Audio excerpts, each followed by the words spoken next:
ಕಾಂಗ್ರೆಸ್ ಶಾಸಕರಿಗೆ 100 ಕೋಟಿ ಆಫರ್ ವಿಚಾರಕ್ಕೆ ಸಂಬಂಧಪಟ್ಟಂತೆ ಡಾಕ್ಟರ್ ಶರಣ ಪ್ರಕಾಶ್ ಪಾಟೀಲ್ ರಿಯಾಕ್ಟ್ ಮಾಡಿದ್ದಾರೆ. ಬಿಜೆಪಿಯವರಿಗೆ ಅಧಿಕಾರ ಬಿಟ್ಟಿರಕ್ಕೆ ಆಗ್ತಿಲ್ಲ, ಬಿಜೆಪಿಯವರಿಗೆ ಈ ತರ 100 ಕೋಟಿ ಎಲ್ಲಿಂದ ಬರ್ತಾ ಇದೆ, ಬಿಜೆಪಿಯವರು ವಾಮ ಮಾರ್ಗ ಅನುಸರಿಸ್ತಾ ಇದ್ದಾರೆ ಅಂತ ಕಲಬುರಗಿಯಲ್ಲಿ ಸಚಿವ ಡಾಕ್ಟರ್ ಶರಣ ಪ್ರಕಾಶ್ ಪಾಟೀಲ್ ಆರೋಪ ಮಾಡಿದ್ದಾರೆ.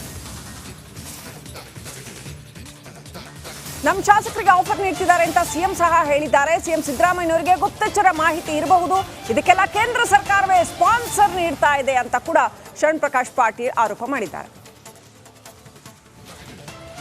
ನೋಡಿ, ಈಗಾಗಲೇ ಹಿಂದೆ BJP ಸರ್ಕಾರ, ಕೇಂದ್ರದ ಮೋದಿ ಸರ್ಕಾರ ಈ ರಾಜ್ಯದ ಸರ್ಕಾರವನ್ನು ಅಸ್ಥಿರಗೊಳಿಸಲಿಕ್ಕೆ ಪ್ರಯತ್ನ ಮಾಡ್ತಾ ಇದ್ದಾರೆ. ಭಾಳಷ್ಟು ಶಾಸಕರಿಗೆ ಆಮಿಷ ಒಡ್ಡಿದ್ದಾರೆ. ಮತ್ತು ಇದು ನಮ್ಮ ರಾಜ್ಯದಲ್ಲಿ ಅಷ್ಟೇ ಅಲ್ಲ, ಭಾಳಷ್ಟು ಅಪೋಸಿಷನ್ ಎಲ್ಲೆಲ್ಲಿದೆ ಆ ಎಲ್ಲ ರಾಜ್ಯಗಳನ್ನು ಅಸ್ಥಿರ ಮಾಡಲಿಕ್ಕೆ ಮೋದಿ ಸರ್ಕಾರ ಪ್ರಯತ್ನ ಮಾಡ್ತಾ ಇದೆ. ಇವರು ಸಂವಿಧಾನ ವಿರೋಧಿಗಳಿದ್ದಾರೆ, ಇವರಿಗೆ ಪ್ರಜಾಪ್ರಭುತ್ವದಲ್ಲಿ ನಂಬಿಕೆ ಇಲ್ಲ. ಜನರಿಂದ ಚುನಾಯಿತ ಆಗಿರ್ತಕ್ಕಂಥ ಸ್ಪಷ್ಟ ಬಹುಮತ ಇರ್ತಕ್ಕಂಥ ಸರ್ಕಾರನೂ ಕೂಡ ಇವತ್ತು ಹಿಂದೆ 2019ರಲ್ಲೂ ಕೂಡ ಇದೇ ರೀತಿ MLAಗಳನ್ನು ಖರೀದಿ ಮಾಡಿ ಇವತ್ತು ಸರ್ಕಾರ ಬೀಳಿಸಿದ್ರು, ಸರ್ಕಾರ ಮಾಡಿದ್ರು, ಕರ್ನಾಟಕ ರಾಜ್ಯ ಲೂಟಿ ಹೊಡೆದ್ರು. ಆಮೇಲೆ ಮತ್ತೆ 2023ರಲ್ಲಿ ಜನ ಅವ್ರಿಗೆ ಪಾಠ ಕಲಿಸಿದ್ರು.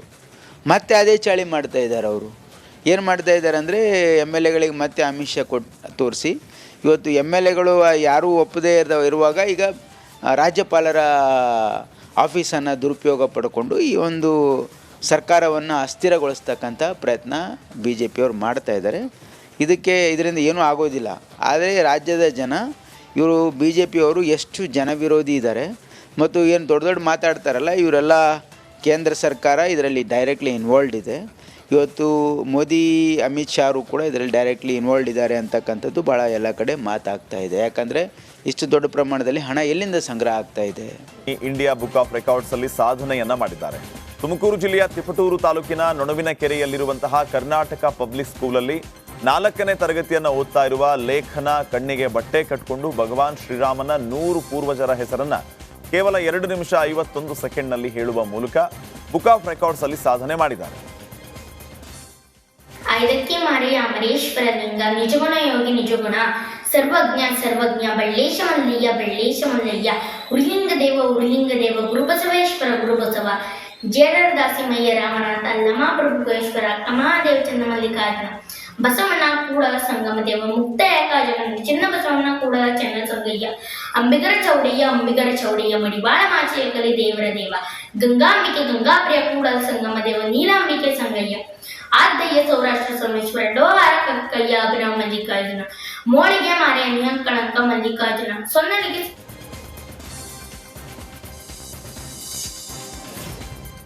ಧಾರಾಕಾರ ಮಳೆಯಿಂದಾಗಿ ಶಿವಮೊಗ್ಗದ ಮಿಳಘಟ್ಟದಲ್ಲಿ ಮನೆ ಕುಸಿತವಾಗಿದೆ.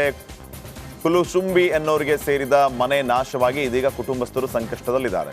ಅದೃಷ್ಟವಶಾತ್ ಮನೆ ಮಂದಿಯೆಲ್ಲ ಪ್ರಾಣಾಪಾಯದಿಂದ ಪಾರಾಗಿದ್ದಾರೆ. ಮನೆ ಕಟ್ಟಿಸಿಕೊಡುವಂತೆ ಕುಟುಂಬಸ್ಥರು ಸರ್ಕಾರಕ್ಕೆ ಆಗ್ರಹಿಸಿದ್ದಾರೆ. ಭದ್ರಾವತಿ ತಾಲೂಕಿನಲ್ಲಿ ಆತಂಕ ಸೃಷ್ಟಿಸಿದ್ದ ಕರಡಿ ಕೊನೆಗೂ ಸೆರೆಯಾಗಿದೆ. ಭದ್ರಾವತಿ ತಾಲೂಕಿನ ತಟ್ಟೆಹಳ್ಳಿಯ ಚೌಡೇಶ್ವರಿ ದೇವಸ್ಥಾನದ ಆವರಣದಲ್ಲಿ ಇರಿಸಿದ್ದ ಬೋನಿಗೆ ಬಿದ್ದ ಕರಡಿ ಬಿದ್ದಿದೆ. ಕರಡಿ ಬೋನಿಗೆ ಬೀಳ್ತಾ ಇದ್ದಂತೆ ಕರಡಿ ನೋಡೋದಕ್ಕೆ ಜನರು ಮುಗಿಬಿದ್ದಿದ್ದಾರೆ. ಜನರನ್ನು ನಿಯಂತ್ರಣ ಮಾಡೋದಕ್ಕೆ ಅರಣ್ಯಾಧಿಕಾರಿಗಳು ಹರಸಾಹಸ ಪಟ್ಟಿದ್ದಾರೆ.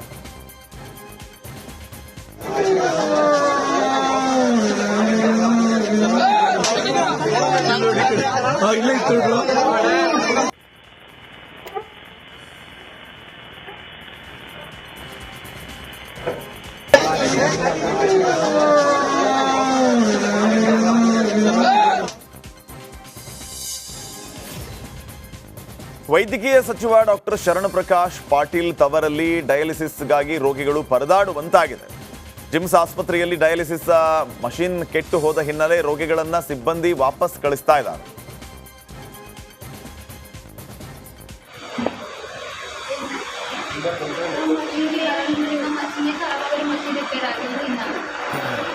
ನಮ್ದು ಹಚ್ಚಿದ್ದಾರೆ ಎಲ್ಲ ಹಚ್ಚಿದ್ರೆ ನಂಬರ್ ಡಾಕ್ಟರ್ ಇರ್ತಾರೆ, ನೆಫ್ರಾಲಜಿಸ್ಟ್ ಅವ್ರಿಗೆ ಭೇಟಿಯಾಗ್ತಾರೆ. 15 ಇಲ್ಲ 50 ಪೇಷಂಟ್ ಹೊಸ ರಿಜಿಸ್ಟ್ರೇಷನ್ ಅವ್ರಿಗೆ ನಮ್ಮನ್ನು ವೇಟಿಂಗ್ ಬರ್ತಾರೆ. ಪಬ್ನಲ್ಲಿ ಮತ್ತೆ ಕನ್ನಡ ಹಾಡುಗಳಿಗಾಗಿ ಫೈಟ್ ಶುರುವಾಗಿದೆ. ಸೌತ್ ಇಂಡಿಯಾ ಹಾಡು ಹಾಕೋಕೆ ಪಬ್ ಸಿಬ್ಬಂದಿ ಹಿಂದೇಟನ್ನ ಹಾಕಿ ಇಂಗ್ಲಿಷ್ ಹಾಡುಗಳನ್ನು ಮಾತ್ರ ಹಾಕ್ತೀವಿ ಅಂತ ಹೇಳಿದ್ದಾರೆ. ಇದಕ್ಕೆ ಸಿಟ್ಟಿಗೆದ್ದ ಜನರು ಸ್ಥಳೀಯ ಭಾಷೆಯ ಹಾಡುಗಳನ್ನು ಹಾಕುವಂತೆ ಒತ್ತಾಯಿಸಿದ್ದಾರೆ. ವಿಡಿಯೋ ಮಾಡ್ತಾ ಇದ್ದ ಸಂದರ್ಭದಲ್ಲಿ ಮತ್ತೊಬ್ಬ ಸಿಬ್ಬಂದಿ ಕನ್ನಡ ಹಾಡನ್ನು ಹಾಕೋದಕ್ಕೆ ಒಪ್ಪಿದ್ದಾರೆ. ಕನ್ನಡ ಹಾಡು ಮಾತ್ರ ಹಾಕ್ತೀವಿ, ಆದರೆ ತೆಲುಗು ತಮಿಳು ಹಾಡುಗಳನ್ನು ಹಾಕೋದಿಲ್ಲ ಅಂತ ಹೇಳಿದ್ದಾರೆ. ಈ ಬಗ್ಗೆ ಜನರು ವಿಡಿಯೋ ಸಮೇತ ಪೊಲೀಸರಿಗೆ ಟ್ಯಾಗ್ ಮಾಡಿ ದೂರನ್ನು ನೀಡಿದ್ದಾರೆ.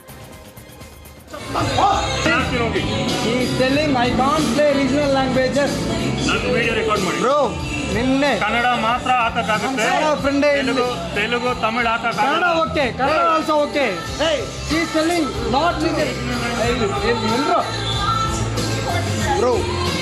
ಕನ್ನಡ ಆಡ್ಬೇಕಾ? ಕನ್ನಡ ಆಡ್ಬೇಕಾ? ಬೇಕು. ಕನ್ನಡದಲ್ಲಿ ಮಾತಾಡಿ, ಕನ್ನಡದಲ್ಲಿ ಮಾತಾಡಿ, ಕನ್ನಡದಲ್ಲಿ ಮಾತಾಡಿ.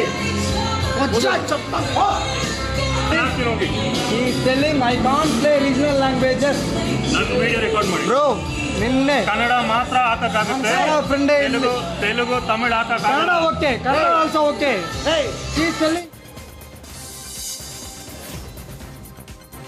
ಕಾರ್ಕಳದಲ್ಲಿ ನಡೆದಿದ್ದ ಗ್ಯಾಂಗ್ ರೇಪ್ ಪ್ರಕರಣದ ಸಂಬಂಧ ಆರೋಪಿ ಸವೇರ ರಿಚರ್ಡ್ನ ತಾಯಿ ಸಬೀನಾ ಪ್ರತಿಕ್ರಿಯೆ ನೀಡಿದ್ದಾರೆ. ಕಾರ್ಕಳದಲ್ಲಿ ಮಾತನಾಡಿದ ಅವರು, ಅತ್ಯಾಚಾರ ನಡೆದ ದಿನ ನನ್ನ ಜೀಪ್ನಲ್ಲಿ ಹೋಗಿದ್ದ, ವಾಪಸ್ ಬೈಕಲ್ಲಿ ಬಂದ. ಸವೇರ ಗಾಬರಿಯಾಗಿದ್ದ. ಎಲ್ಲಿಂದ ಬಂದೆ ಅಂತ ಕೇಳಿದ್ದಕ್ಕೆ ತಡವರಿಸಿದ್ದ.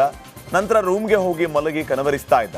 ಪೊಲೀಸರು ಮರುದಿನ ಬಂದು ಕರೆದೊಯ್ದಾಗಲೇ ನನಗೆ ಗೊತ್ತಾಯಿತು. ಅಲ್ಲಿವರೆಗೂ ನನಗೆ ಏನು ಅರ್ಥವಾಗಿರಲಿಲ್ಲ ಅಂತ ಹೇಳಿದ್ದಾರೆ.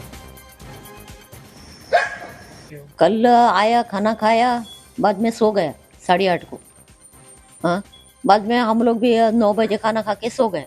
मतलब रात को पुलिस आया था, तभी पुलिस ने बोला एक्सीडेंट हो गया बोल के कार का. तो मैंने उसको पूछा, नहीं कार किधर है बोल के.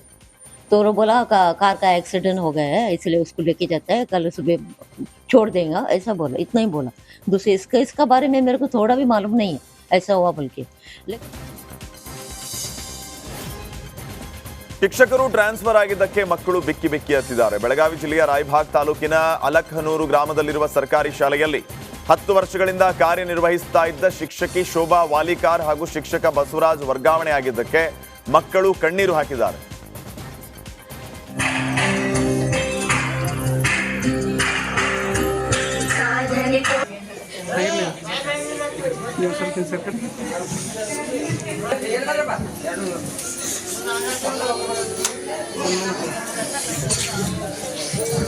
ಈ ಸರ್ಕಾರ ಸಮಾರಂಭಕ್ಕೆ ಆಗಮಿಸಿದಂತ ನಮ್ಮ ಗ್ರಾಮದ ಜಯರಾಯನ ಸಂಘಿಗ ನಮ್ಮ ಈ ಸರ್ಕಾರ ಸಮಾರಂಭಕ್ಕೆ ಆಗಮಿಸಿದಂತ ನಮ್ಮ ಆಸ್ತಿಗಾಗಿ ಅಳಿಯ ಮೊಮ್ಮಗನೇ ನಿವೃತ್ತ ಶಿಕ್ಷಕನನ್ನ ಕೊಲೆ ಮಾಡಿರುವ ಘಟನೆ ಮಂಗಳೂರಿನಲ್ಲಿ ನಡೆದಿದೆ. ಬಾಲಕೃಷ್ಣ ಭಟ್ ಮೃತ ದುರ್ದೈವಿಯಾಗಿದ್ದು, ಧರ್ಮಸ್ಥಳ ಪೊಲೀಸರು ಆರೋಪಿಗಳಾದ ರಾಘವೇಂದ್ರ ಕದಿಲಾಯ, ಮುರಳೀಕೃಷ್ಣನನ್ನ ಅರೆಸ್ಟ್ ಮಾಡಿದ್ದಾರೆ.